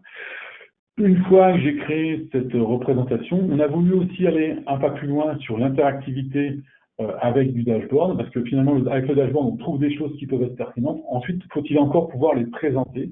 Et donc, la notion de présentation, on a voulu aller un pas plus loin sur, finalement, innover plus sur cette partie data exploration, en introduisant la notion de storytelling, ce qu'on appelle storytelling dans la terminologie, donc la notion d'histoire. Et la notion d'histoire, elle ressemble comme deux gouttes d'eau à la partie tableau de bord. La notion de storytelling va vous permettre finalement de présenter de manière très interactive tout ce que vous avez trouvé dans la partie dashboard. Donc, en choisissant déjà des modes de présentation, soit diaporama, soit, alors moi j'aime bien la partie mur, on va voir, avec différentes briques. Et donc finalement l'idée c'est de dire, voilà, dans ma partie tableau de bord qu'on a créé précédemment, voilà, j'ai trouvé un certain nombre de choses, donc tous ces différents graphiques, je peux les épingler. Donc, par exemple, ici, cette représentation de mes distributeurs, je vais l'épingler. Et donc, quand on épingle, en fait, ces éléments, on va les retrouver, en fait, dans ces préférences, voilà, à ce niveau-là. Donc là, j'ai déjà épinglé un certain nombre de choses que je vais pouvoir utiliser directement dans ma partie storytelling, sur mon mur.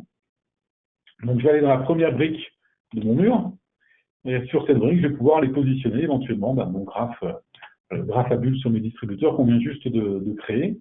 Ensuite, sur ce deuxième élément, je vais pouvoir venir afficher éventuellement ce graphique.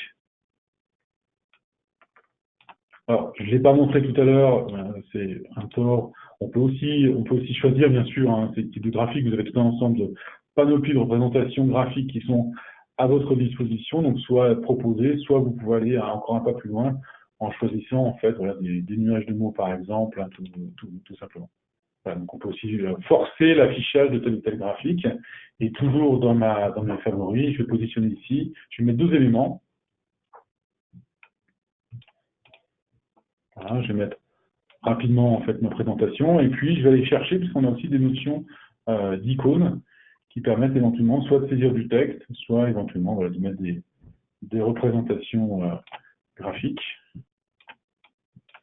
Hop, avec du texte. Hop, je vais saisir. Je vais y arriver.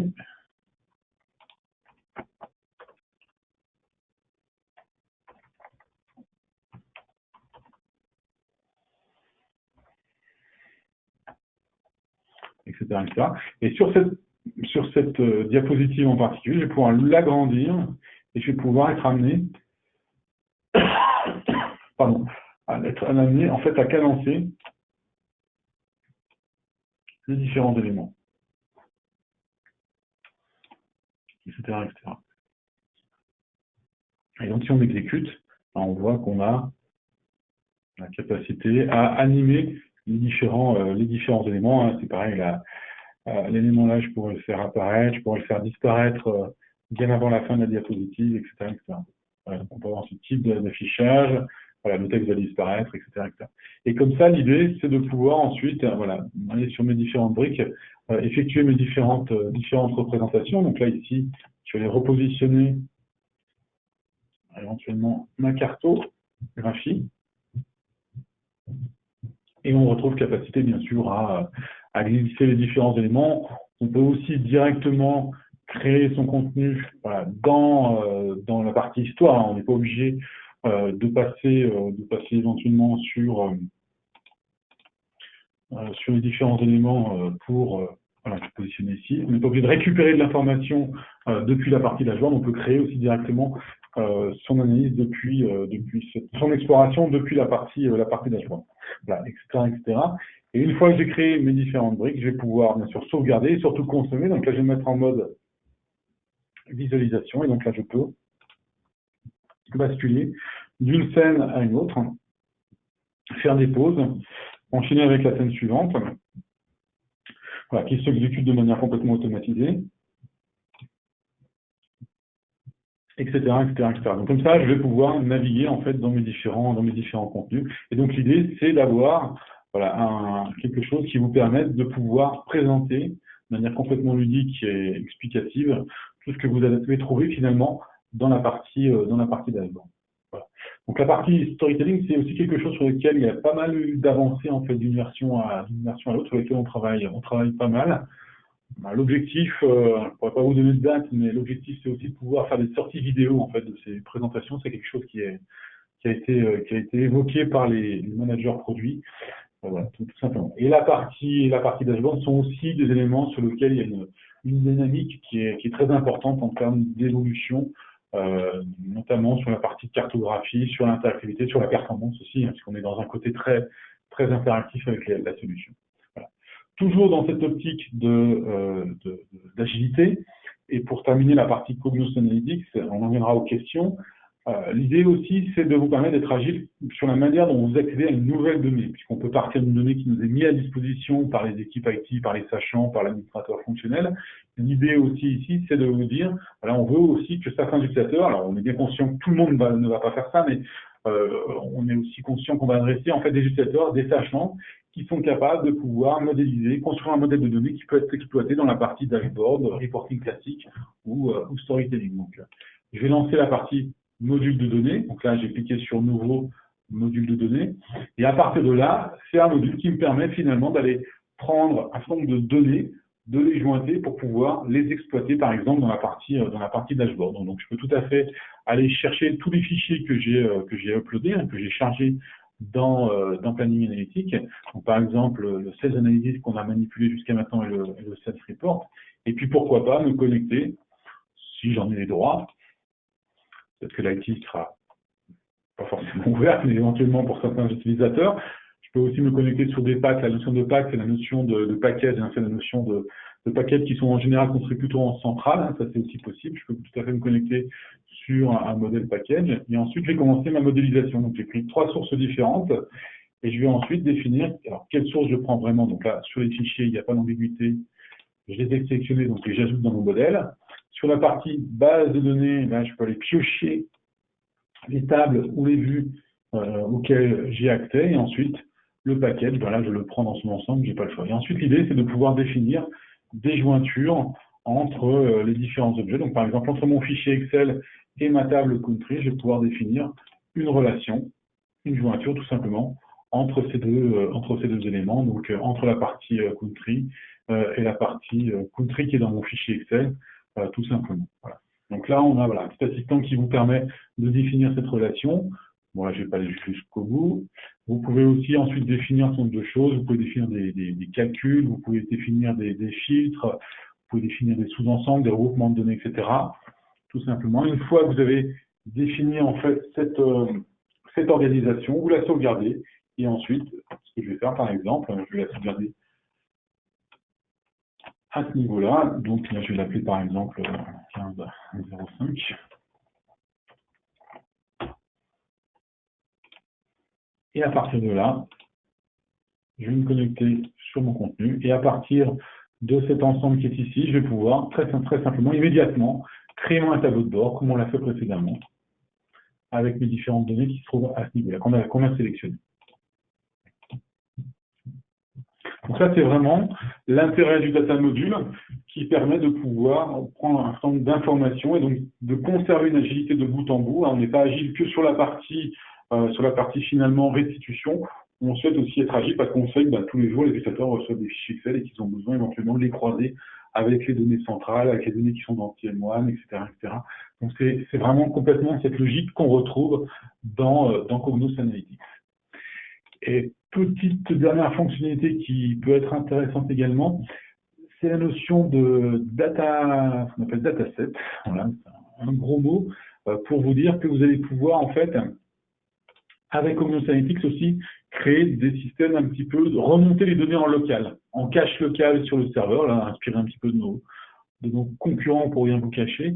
Et donc, l'idée, c'est de dire, voilà, on peut lancer des requêtes avec Cognos Analytics.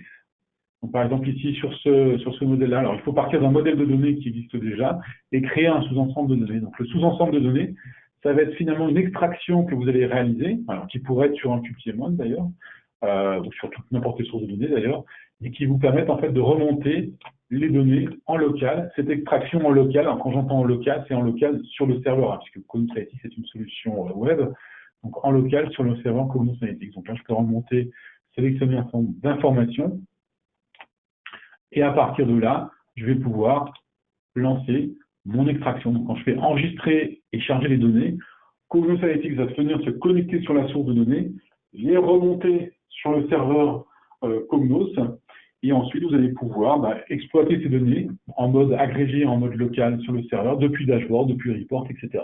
Donc on peut faire comme ça des datasets qui sont sur différentes sources de données. On peut même ensuite, grâce au data module, venir les jointer entre eux. Donc on pourra avoir une extraction d'un système ERP, on pourra avoir une extraction d'un système TM1, donc des sources complètement hétérogènes, pour pouvoir venir les réconcilier de manière ponctuelle sous ces formes de sous-ensembles de données, pour pouvoir ensuite les exploiter et être sûr d'avoir des temps de réponse qui sont performants. Et bien entendu, quand vous créez ces datasets, alors je vais le sauvegarder à ce niveau-là par exemple, alors, dataset, je vais sauvegarder ici. Donc là, j'ai l'extraction qui est en train de se faire.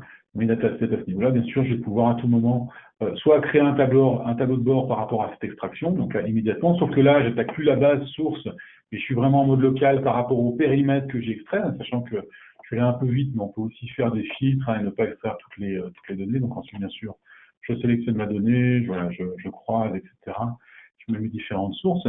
Et puis, bien entendu, si je retourne sur ce dataset, je vais pouvoir à tout moment le mettre, le recharger. Donc, un utilisateur a complètement la main sur les extractions qu'il réalise, et encore une fois, sur des systèmes qui peuvent être complètement hétérogènes. Ou alors, on retrouve les capacités qu'on a sur les rapports, qui sont des capacités de planification, et qui permettent de dire, voilà, ce rapport, cette extraction, je vais la planifier tous les jours, toutes les semaines, plusieurs fois par jour, etc. Je suis en période d'arrêté, je viens de faire des extractions souvent pour vérifier mes chiffres, eh bien, je peux faire des extractions régulières, et donc je vais attaquer mes sources une fois, les vérifier, les croiser avec d'autres sources qui ne sont pas du tout dans le même système, de manière efficace parce que ce sont des extractions locales, et ensuite les explorer dans la partie dashboard.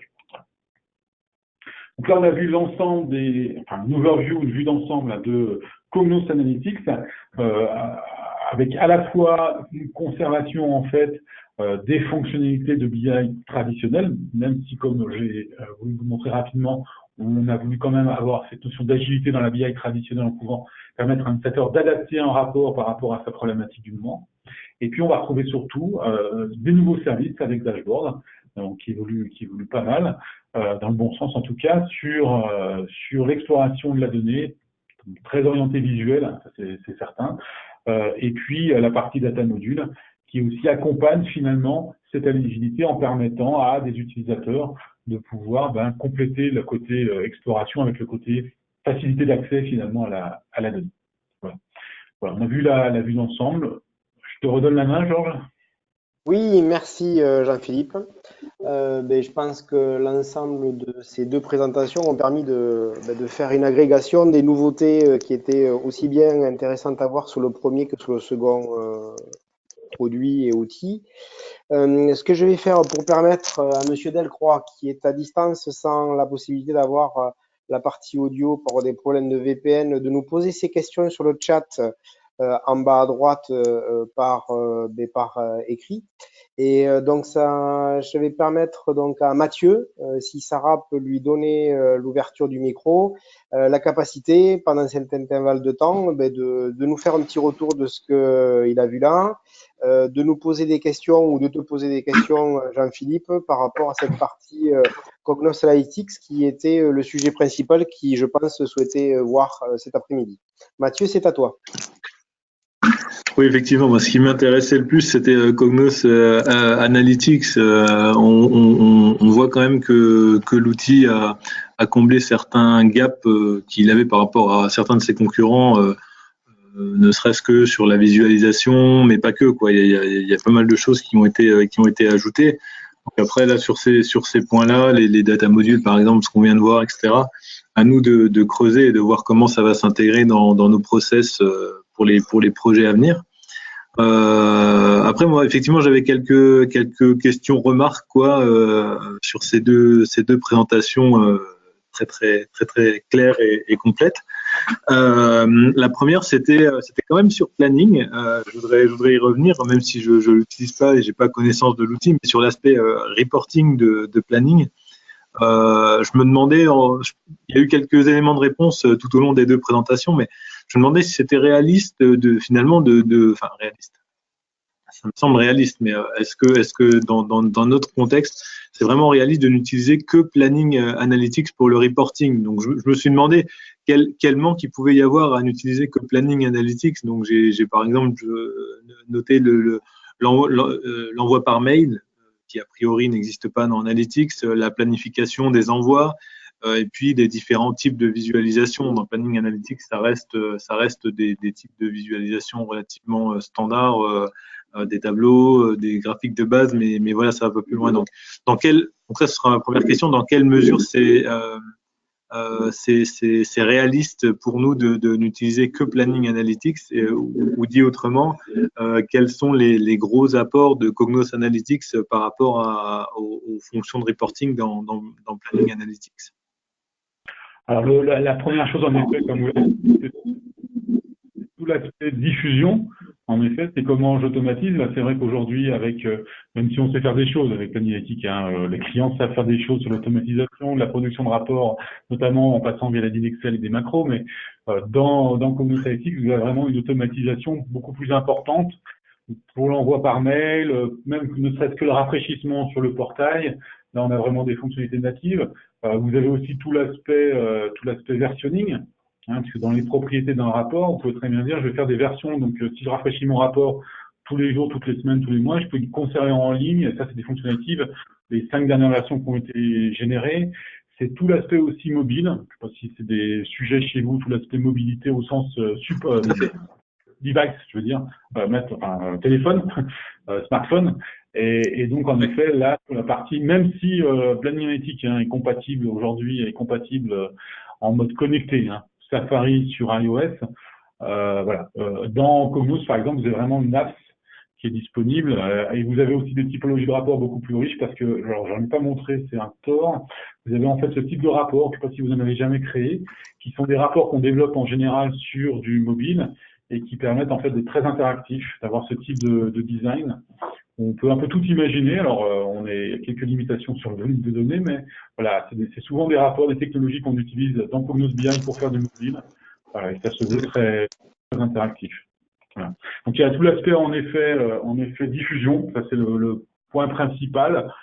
L'aspect mobilité. Peut-être une remarque un peu évidente, mais il y a l'aspect source de données. Voilà. Avec Planning Analytics, on reste cantonné sur TM1. Bon, voilà. Une fois que c'est dit, c'est dit. On peut aussi avec Cognos Analytics, on est multisources. Donc, on va couvrir aussi bien du reporting financier que du reporting opérationnel en attaquant directement une base pour sortir des listings, des choses comme ça. Voilà. Après, éventuellement, il y a en effet une plus grande richesse graphique. Alors après, la particularité avec Planning Analytics, c'est qu'en termes de personnalisation de rapport, quand même avec Planning Analytics, on peut quand même assez loin, puisque la réponse en général, c'est que vous avez la DIN Excel. Et c'est vrai qu'avec la DIN Excel, on peut quand même arriver à sortir des reportings qui sont en tout cas, en termes de mise en forme, qui peuvent être quand même très pointus. Voilà. Et qui sont, après, la Dynexcel a aussi cette particularité. Alors, ça me fait penser d'ailleurs, oui, une particularité de Cognos Analytics, c'est qu'on sort du périmètre financier. On n'est pas forcément cantonné. Je trouve que Planning Analytics dans le domaine financier, avec des équipes de contrôle de gestion financière, peut se suffire à soi-même. Les utilisateurs du contrôle de gestion sont très à l'aise avec Excel, ça leur va très bien, ils sont très productifs. Ils peuvent déployer avec Workspace. Voilà. Et donc finalement, Cognos Analytics c'est pas forcément, va pas forcément être un facilitateur. Cognos Analytics, ça sera plus intéressant pour déborder du projet financier peut-être et venir toucher d'autres populations, diffuser plus largement. Donc encore une fois la diffusion sur l'ensemble des populations d'utilisateurs. Oui, oui, là, absolument. Là, je parlais uniquement de l'aspect reporting financier, effectivement. Effectivement, pour d'autres projets, je vois très bien le complément que représente Analytics. Après, j'avais juste sur l'aspect financier, sur l'aspect domaine finance, contrôle de gestion. Bon, franchement, l'efficacité est optimale avec la Dynexcel. Et c'est pour ça qu'on la conserve. On souhaite conserver la Dynexcel et c'est pour ça qu'on l'a fait évoluer pour les équipes du contrôle de gestion, qui sont très à l'aise et très productifs et qui peuvent faire des choses très pointues. Et utiliser Workspace plutôt pour de la diffusion large auprès des utilisateurs qui font que de la consommation. Voilà. Et c'est vrai que là, en général, ça suffit en soi-même. Et si on va aller plus loin, déployer plus largement ou sur d'autres domaines, là, on basculera plus sur Cognos Analytics. D'accord. Après, j'avais quelques points sur Cognos Analytics. On a déjà installé nous Analytics et on a commencé on a bien avancé sur la migration entre 10.2.2 et Analytics. Et là, l'idée c'est que tous nos nouveaux reporting, nos nouveaux projets se fassent directement dans l'environnement Analytics, et puis que petit à petit, on n'ait plus que cet environnement-là qui tourne. Et du coup, j'ai quelques questions peut-être un peu plus précises. Par exemple, sur les cubes en mémoire. Quand on a installé la version 10.2.2, alors je sais plus si c'est la version 10.2.1, 10.2.2, les cubes en mémoire, mais bref, à 10.2, il y avait une grosse orientation vers ces cubes en mémoire. Et je sais que de notre côté, particulièrement pour le cube financier ou le cube des ventes, on a des petits soucis en termes de volumétrie, parce qu'on a des cubes qui sont assez énormes et qui présentent des temps de réponse assez longs. Et on a une parade à ça qui est le préchargement des agrégats. Donc, on va prédéfinir certains axes et qu'on va précharger. Donc, ça, c'est dans la version 10.2.2. Est-ce qu'il y a un travail qui a été fait à ce niveau-là sur Analytics, ou est-ce que c'est exactement la même technologie qui est mise en place pour les cubes en mémoire? Vous parlez des dynamiques cubes? Oui. Là, il n'y a pas. Aujourd'hui, c'est des choses que vous utilisez dans vos infrastructures. C'est quelque chose qui est utilisé, c'est ça? Oui. Ouais. D'accord. Plus globalement, en fait.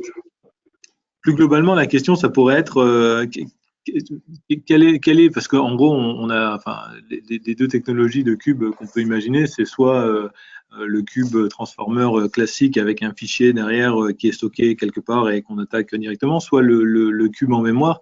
Quelle est aujourd'hui la technologie la plus utilisée? Est-ce que ça reste quand même le cube transformer sur fichier plat, etc., ou est-ce qu'il y a vraiment une tendance à aller vers ces cubes en mémoire? Bon, alors la partie aujourd'hui, la technologie multidimensionnelle la plus dynamique dans la plateforme IBM, c'est TM1. D'accord. Moi, je suis franc. Hein. Voilà.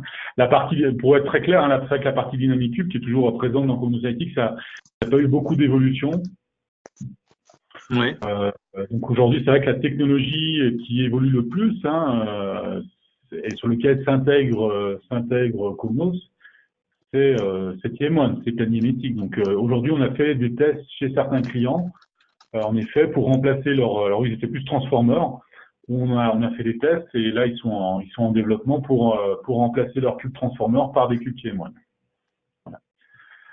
Voilà. D'accord. Donc les cubes TM1, ils sont basés sur une technologie encore autre que les cubes transformers ou les cubes dynamiques. C'est encore quelque chose d'autre. Ah oui, TM1, c'est une base de données multidimensionnelle. Hein, en fait, c'est sa propre technologie, hein, tout à fait. D'accord.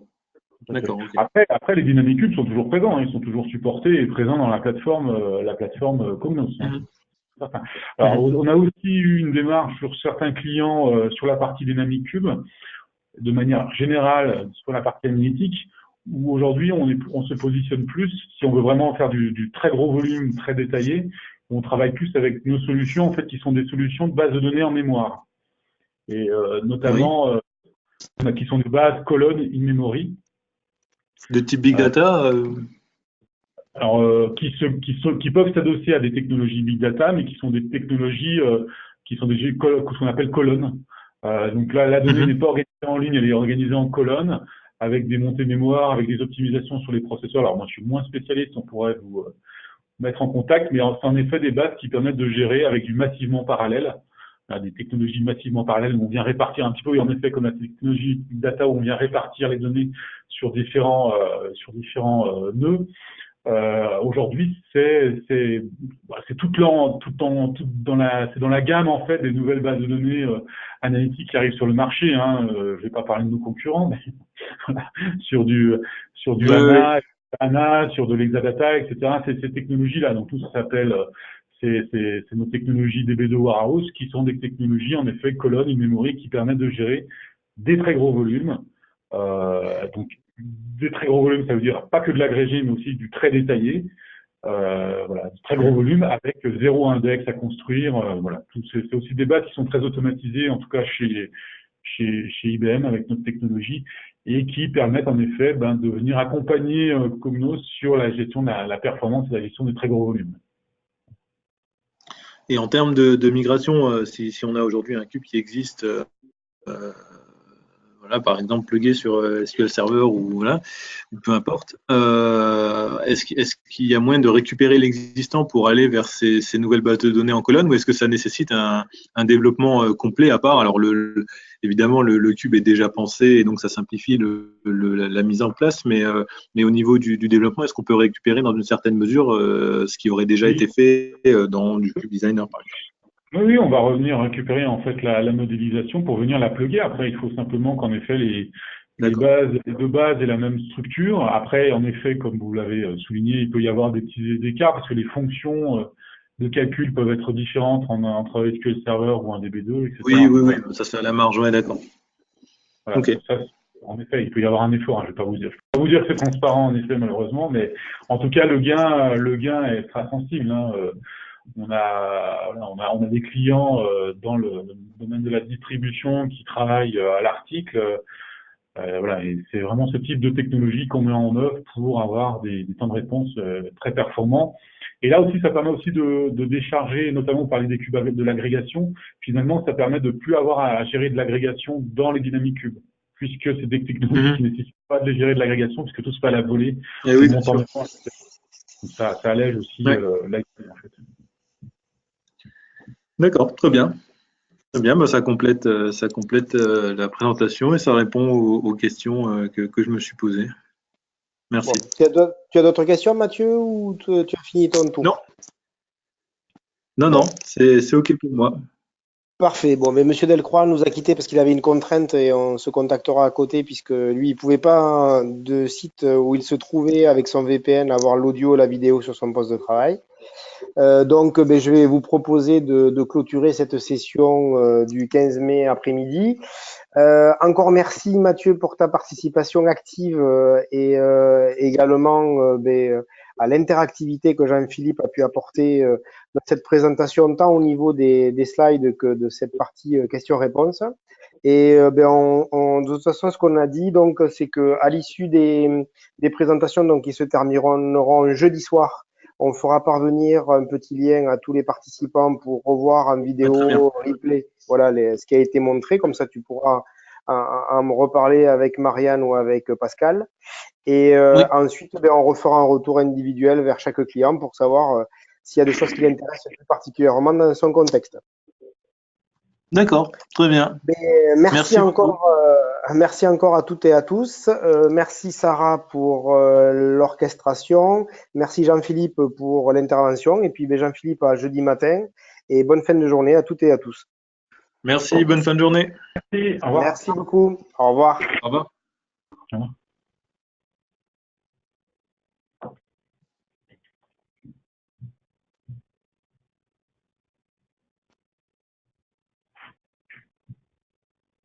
Sarah? Jean-Philippe? Ouais, moi je suis là. Bon, très bien. Ben, écoute, très très bien. Il y a eu donc ces interactions. Bon, Monsieur Delcroix, lui, s'est excusé à plusieurs reprises parce qu'il ne pouvait pas. Il a pu entendre quelque chose? Oui, oui, a priori, il a entendu. D'ailleurs, il nous a remercié, félicité de la qualité de la présentation. Bon, Mais juste, voilà, mais il ne pouvait pas. juste la vidéo, là, vous la donnez pas parce que j'ai eu plein de trucs bizarres là sur l'interface. Vous la mettez à Oui, la oui, d'accord. poubelle. Il y a eu plein de Ok. trucs, je sais pas pourquoi, il manque. Il y a plein de propriétés que j'avais plus là. C'est, ah bah, ça serait active. Bizarre. J'avais plus la synchronisation. Pourtant, là, je reviens de recliquer et je l'ai à nouveau. Bon, bref. Bon. Sur mon Ben, écoute, workspace, bon, bizarre. ça veut, ça J'ai veut mis dire la- ça, ça veut dire, Sarah, qu'on enregistrera jeudi matin et après-midi pour essayer d'en avoir une convenable. Ouais, ouais, non, bah, celle qu'on avait fait, elle était convenable, non? La première, là. Le son Ah était oui, pas celle de mauvais. ce matin. Oui, très bien. Très, très. Enfin, elle était convenable, si tu veux. À partir du moment où Sarah a enregistré depuis le début, ou ensuite on a repris. Après, je ne sais pas si elle pourra tronquer Ah non, toute la partie. je parlais de celle qu'on avait fait avec Pascal. Elle était, moi, je l'ai écouté. Le son était bon, hein. Oui, oui, oui, oui. Ben, écoute, c'est ce que nous a dit Sarah tout à l'heure également. Donc, on verra si on diffuse plutôt celle-là plutôt qu'une autre. Pourquoi pas, oui, effectivement. Ouais, je Sarah, pense tu que es c'est le toujours fait de avec nous? passer. Tu es partie? Parce qu'on ne t'entend pas. Bon, je pense qu'elle a raccroché, Sarah. Ouais, il n'y a plus que nous deux. Ok, bon. Pas de souci. Ben écoute, donc à 10h moins le quart jeudi matin, Jean-Philippe. Par contre, jeudi matin, il y a juste un client, c'est ça? Jeudi matin, oui, il y a juste un client. Alors c'est donc enfin, c'est la CCI de Dordogne. Donc voilà. Donc là, ça va être quasiment un face à face. Et l'après-midi, donc il y en aura deux. Et le matin, en fait, qu'est-ce qui les intéresse? Parce qu'on va peut-être pas faire les deux si c'est, enfin, sauf, Ah, ben alors lui, ce qui l'intéresse particulièrement, moi, il connaît bien TM1, donc je pense que c'est intéressant de lui montrer les nouveautés autour de TM1. Par contre, lui, il est vraiment très très intéressé par Cognos Analytics. Donc si à la rigueur, tu veux faire plus de temps sur Cognos Analytics que sur TM1, je pense que ça l'intéressera plus. bon, après, il y a les deux qui l'intéressent au final. Oui, oui, voilà. Les deux l'intéressent. Alors après, chose que je n'ai pas dit, parce que même si c'est qu'un seul client, il y aura donc deux interlocuteurs. Il y aura à la fois le DSI qui sera là et le directeur financier. Donc, je pense qu'aborder les deux comme tu l'as fait, c'est une bonne chose parce que le directeur financier, il est particulièrement intéressé par TM1 qui l'utilise aussi aujourd'hui. Pas de problème. Ok, très Dans bien. dans le format, garde le même. Ça sera très très bien. Ok, ok. D'accord, Bon, bah ben écoute, écoute. encore merci. Très bonne soirée, très bonne nuit et puis eh ben, à jeudi. À jeudi. Salut. Merci. Merci, salut, ciao, ciao. Bye.